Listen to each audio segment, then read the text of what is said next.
నమస్తే. శ్రీ గురుభ్యో నమ. శ్రీమాత్రే నమ. ఆదిత్యాయ చ సోమాయ మంగళాయ బుధాయ గురు శుక్రశనిభ్యే రాహవే కేతవే నమ. ప్రేక్షకులకి స్వాగతం. మనం చెప్పుకుంటున్నటువంటి రాసులు, ఏ రాసుల మనస్తత్వం ఎలా ఉంటుంది, వారి స్థితిగతులు ఎలా ఉంటాయి, వారి యొక్క వ్యాపార వ్యవహారాలు ఎలా ఉంటాయి, ఉద్యోగంలో ఎలా ఉంటుంది, వారి మనుగడ వల్ల సమాజంలో వారికి ఉండేటువంటి పేరు ఎలా ఉంటుంది, ఇలాంటి అనేక విషయాలు కూడా మనం ఏ రాశిలో ఉన్నారు అనే దాన్ని బట్టి కూడా చెప్పుకోవచ్చు. ఇప్పుడు వృషభ రాశి. వృషభం అంటే ఎద్దు. దాదాపుగా మనకు ఉండేటువంటి రాశులన్నీ కూడా అంటే భచక్రంలో ఉన్నటువంటి 12 రాశుల్లో 2వ రాశిగా వృషభ రాశి ఉంటుంది. వృషభ లక్షణాలు ఉంటాయి. వృషభము అనగానే మనకు తెలుసు, నిత్య జీవితంలో కూడా ఒక ఎద్దు అంటే గొడ్డులా కష్టపడతాడురా వీడు అంటుంటారు. అంటే ఆ కష్టానికి మారు పేరు అనేటువంటిది వృషభ రాశి వారి లక్షణం. చాలా కష్టపడుతూ నిరంతరం కూడా, అలాగే కొంత పుష్టిగా ఉంటూ, చూడ్డానికి అంటే శరీర భాగాలు కనుక మనం చూసినట్టయితే కాసింత నుదురు వెడల్పుగా ఉంటూ, కొంత పుష్టిగా ఉంటూ వారి శరీర సౌష్ఠ్యం ఉంటుంది, గట్టితనం ఉంటుంది, ఎంతటి కష్టమైనా చేయగలిగినటువంటి స్థితి ఉంటుంది. అయితే మనకు ఇది మేషరాశిలో ఉండేటువంటి లక్షణాలకి బదులుగా వృషభ రాశికి వచ్చేసరికి ఇక్కడంతా కూడా, ఎందుకంటే ఇక్కడ అధిదేవత శుక్రుడు. ఈ శుక్రుడు ఎప్పుడూ కూడా ప్రేమ వ్యవహారాలు, ప్రేమ స్థితి, ప్రేమకు అనుగుణంగా చక్కటి కళలు, ఇంకా మనం ఏమంటాం మోడర్న్ ఆర్ట్స్ అంటారు కదా, ఇలాంటివన్నీ కలిగి ఉన్నటువంటి గుణాలు కలిగి ఉన్నటువంటి వాడు అంటే శుక్రుడు అధిదేవతగా ఉన్నప్పుడు. ఇక్కడ వృషభ రాశి వారికి మరి శుక్రుడు అధిదేవత. శుక్రుడి యొక్క అంటే రాస్యాధిపతి శుక్రుడు. ఈ రాస్యాధిపతి శుక్రుడు అయినప్పుడు ఏమవుతుంది అంటే వాళ్ళందరికీ కూడా రాజకీయ రంగంలో కానీ, కళా నైపుణ్యాల్లో కానీ, రకరకాలైనటువంటి వాటిలో మంచి ఆరితేరినటువంటి నైపుణ్యం కలిగినటువంటి వాళ్ళుగా ఉంటారు.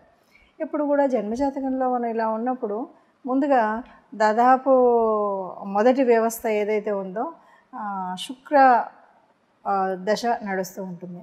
అయితే చాలామంది విషయాల్లో కూడా ఈ శుక్ర దశ నడుస్తూ ఉన్నప్పుడు కొంత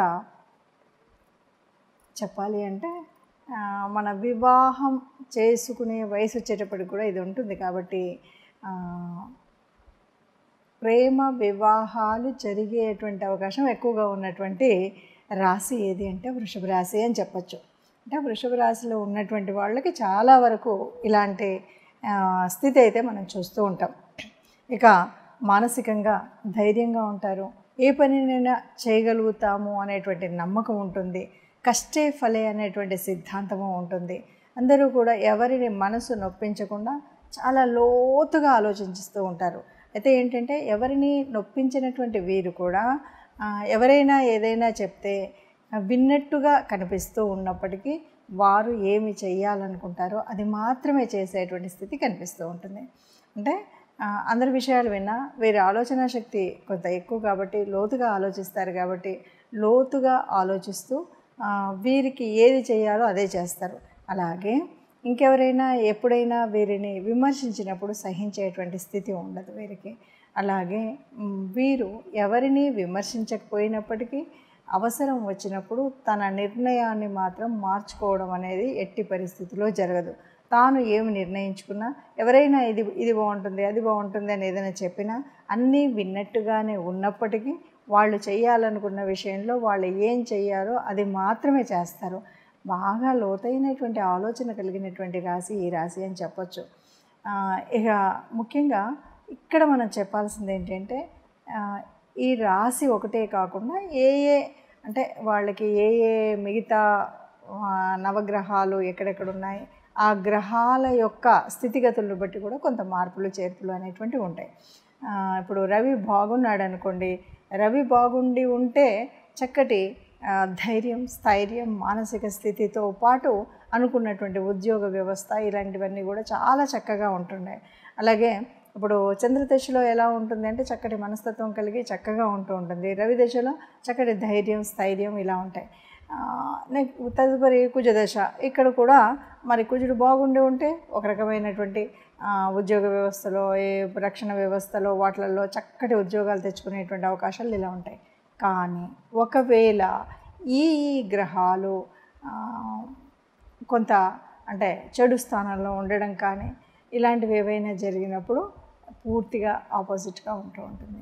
అందుకని వృషభ రాశిలో ఉన్నటువంటి వారి యొక్క ఆలోచన శక్తి ఎక్కువగా ఉంటుంది, ధైర్యం ఉంటుంది, స్థైర్యం ఉంటుంది. కాబట్టి వారు అనుకున్న వరకు చాలా వరకు చేయగలుగుతారు. మానసిక స్థితి గట్టిగా ఉంటుంది. తాము అనుకున్నటువంటిది ఎంత గట్టిదైనా, ఎంత పెద్దదైనా ఆ పనిని పూర్తి చేసే అవకాశం ఉంటుంది. కానీ గ్రహ అనుకూలత లేనప్పుడు కొన్నిసార్లు ఇలాంటి కొద్దిగా ఇబ్బందులు పడేటువంటి పరిస్థితి కూడా ఉంటుంది. మనకు చూడడానికి మెతగ్గా కనపడుతూనే వాళ్ళు అనుకున్నటువంటి విషయాన్ని సాధించడంలో వజ్ర సంకల్పం, వజ్రతుల్యంలాగా ఉండేటువంటి స్థితి ఈ రాశి వారికి ఉంటుంది. ఇంకా చెప్పాలి అంటే మనం కష్టాన్ని నమ్ముకున్న వాళ్ళు ఎవరు ఎప్పుడు చెడిపోరు కదా. అలాగే వృషభ రాశి వారు ఎప్పుడు కూడా కష్టపడినప్పుడు వారు ఎక్కడ ఏ రకంగా ఏ రాశిలో ఏ గ్రహం ఉన్నప్పటికీ, ఏ స్థితి ఉన్నప్పటికీ కూడా నష్టపోయే స్థితి ఉండదు. కానీ పూర్తిగా అన్ని గ్రహాల వ్యతిరేకత అలా ఉన్నప్పుడు మాత్రం కొంత ఇబ్బంది అవుతుంది. ఇంకా నక్షత్ర రీత్యా కనుక వీళ్ళు చూసి అంటే వృషభ రాశి అనగానే మనకు వృషభ రాశిలో మనకు ప్రారంభమయ్యేటువంటిది మొదటిగా కృత్తికా నక్షత్రము ఇందులోనే ఉంటుంది. అంటే మేషరాశిలో 1వ పాదం ఉన్నటువంటి కృత్తికా రాశి 2, 3, 4 పాదాలు ఇందులోకి వస్తాయి. మనకు తెలుసు ప్రతి రాశిలో కూడా అంటే 9 పాదాలు కలిస్తే అంటే ఒక రాశిలో 4 పాదాలు, అలా 9 పాదాలు కలిస్తే ఒక రాశి అవుతుంది. అలా వృషభ రాశిలో మొట్టమొదటిగా కృత్తికా నక్షత్రం మొదటి నక్షత్రంగా మనకు వృషభ రాశిలో కనిపిస్తుంది. అయితే రాశి ప్రభావాన్ని బట్టి నక్షత్రాల్లో ఉన్నటువంటి నక్షత్రాల అధిదేవత ఈ రెండు కలిసినప్పుడు మనకు తెలుస్తుంది. అంటే వృషభ రాశిలో ఉండేటువంటి మిగతా నక్షత్రాల యొక్క స్థితిని బట్టి కూడా వీళ్ళ యొక్క ఆలోచన, వీళ్ళ యొక్క నడవడి, వీళ్ళ యొక్క ప్రవర్తన అనేది మనకు కనిపిస్తుంది. కాబట్టి వృషభ అనగానే ఒక ఎద్దును పోలినటువంటి నక్షత్ర మండలి మనకు కనిపిస్తే ఈ నక్షత్రం చాలా మనకి శ్రమపడి సాధించుకొని లోతైన ఆలోచన కలిగి చక్కటి వివరణలే సంఘంలో, సమాజంలో చక్కటి విలువ కలిగినటువంటి వాళ్ళు ఈ వృషభ రాశి వారు. ఈ రాశి రీత్యా అంటే ఈ రాశిలో ఉన్నటువంటి వారు ఎట్లా ఉంటుంది అంటే నక్షత్రం బాగుంది అంటే తొలినాళ్ళలో తప్పకుండా వీళ్ళు వివాహ వయసు వచ్చే నాటికి చాలా వరకు ప్రేమ వివాహాలు జరిగేటువంటి స్థితి ఉంటుంది. తదుపరి కాలంలో చక్కటి ఉన్నతమైనటువంటి స్థానంలోకి వెళ్ళేటువంటి స్థితి కనపడుతుంది. ఆ తదుపరి అంటే ఇక వ్యవహారాలు అంటే 60 అలా వచ్చేసరికి మంచి ఉన్నతమైనటువంటి స్థితిలో వీళ్ళు సెటిల్ అవ్వడం అనేటువంటి, అంటే కొడుకుల వల్ల కానీ పుత్రుల వల్ల కానీ వీళ్ళ వల్ల చక్కటి ఉన్నతమైనటువంటి స్థితిలో ఉండేటువంటి స్థితి మనకు కనిపిస్తూ ఉంటుంది. ఇదండి వృషభ రాశి గురించి. ఈ రాశిలో ఉన్నటువంటి ఏ నక్షత్రమైనా సరే చక్కటి ఉన్నతిని పొంది హాయిగా ఆనందంగా ఒక మంచి ఆలోచన, ఒక విశ్లేషణతో ముందుకు సాగేటువంటి స్థితి మనకు కనిపిస్తుంది.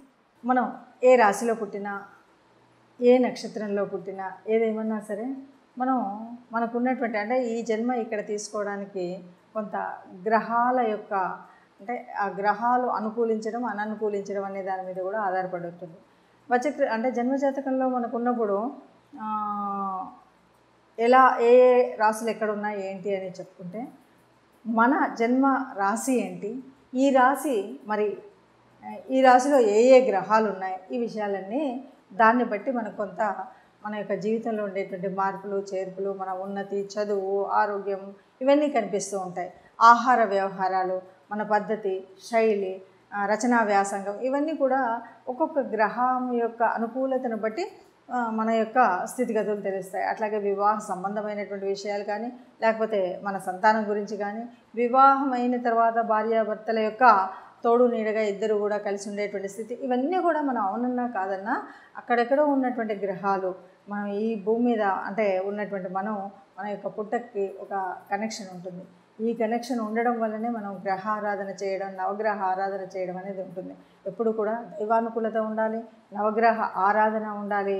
దీనికి అనుకూలమైనటువంటి ఒక్కొక్క గ్రహానికి ఒక్కొక్క అనుకూలమైనటువంటి, అంటే మనం చేయవలసినటువంటి, తీర్చుకోవాల్సినటువంటి రుణాలు కానీ ఏవైనా ఉన్నా కూడా వాటన్నిటిని తీర్చుకుంటూ మనము ముందుగా అసలు మన రాశి ఏంటి, ఈ రాశిలో పుట్టినటువంటి వాళ్ళ లక్షణాలు ఏంటి, ఈ లక్షణాలు ఉన్నాయి కాబట్టి నేను ఏం చేయాలి, ఈ రాశిలో ఉన్నప్పుడు నా రాశి యొక్క మరి ఇందులో ఉన్నటువంటి నా నక్షత్రం ఏంటి, నక్షత్రానికి అధిదేవత ఎవరు, ఏ గ్రహాన్ని నేను పూజించాలి, ఏ రకమైనటువంటి దాన ధర్మాలు చేయాలి, పితృదేవతలను ఎలా పూజించాలి, ఇలాంటి అనేకమైనటువంటి విషయాలకు మనకు తెలుస్తూ ఉంటాయి. కాబట్టి అవన్నీ చేసుకున్నప్పుడు సుఖ సంతోషాలతో, ఆయురారోగ్యాలతో సంతోషంగా మనకు ఏ రాశిలో పుట్టినా కూడా హాయిగా మేటి రాశి ఈ రాశి అన్నట్టుగా ఉండే విధంగా ఉండగలుగుతాం.